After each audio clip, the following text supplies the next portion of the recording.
For the last 40 years, we've followed the story of the hero and the princess. And for the last decade, I've heard the same exact request from all over the community.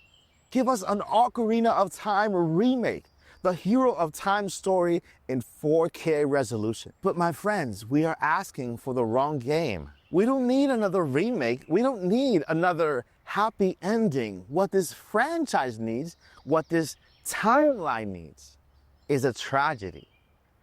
There's a story that's been hiding in the archives of Hyrule since 1987. It's a story that explains why the princess is named Zelda. And if Nintendo finally tells us the story, it changes everything. Now, before you hit the comments, I'm not talking about a remake of Zelda 2, The Adventure of Link. You see, many forget that the sleeping Zelda from Zelda 2 is not the same Zelda from the first game. She is a Zelda from centuries ago, in fact, from an era considered to be the golden era of Hyrule. The lore states that Princess Zelda's brother, the prince, coveted the secrets of the Triforce.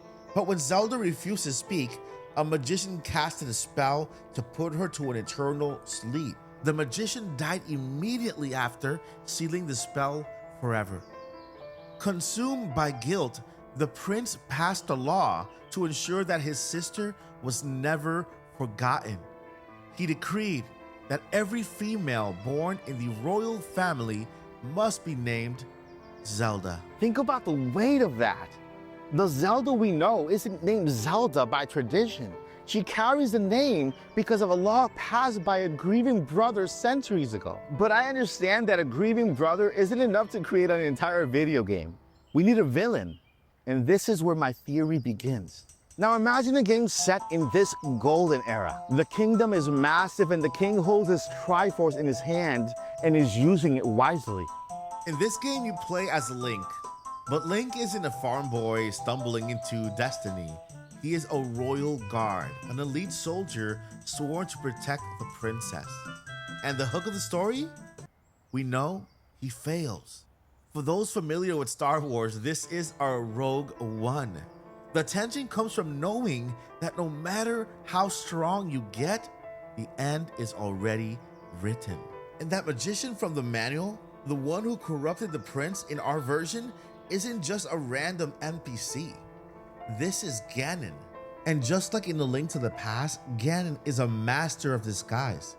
He is whispering in the ear of the prince, turning the brother against the sister, rotting the golden era from within. This gives us the most heartbreaking finale in the history of the franchise. Link fights his way through the castle, defeats the magician, and expels Ganon's spirit. But as the magician dies, he casts the spell. Imagine the cinematic. Link stands there, the victor, but he is helpless. He has to watch the person he swore to protect fall into a deep sleep he cannot break. And the prince, he wakes up from Ganon's control and he sees his sister asleep. And by her side is Link, defeated and broken. The brother can't bear the guilt and he is destroyed by it. So he passes a law. Every princess shall be named Zelda. And this is why the game needs to exist. It's the irony that fixes the timeline. By passing the law, by forcing every princess to be named Zelda, he's not just honoring her, he's streamlining the curse. You see, in Skyward Sword, Demise promised to hunt the bloodline of the princess forever. By ensuring there's always a Zelda, the brother ensured Ganon always has a target. He tried to save her legacy, but instead, he locked his own bloodline into an eternal war.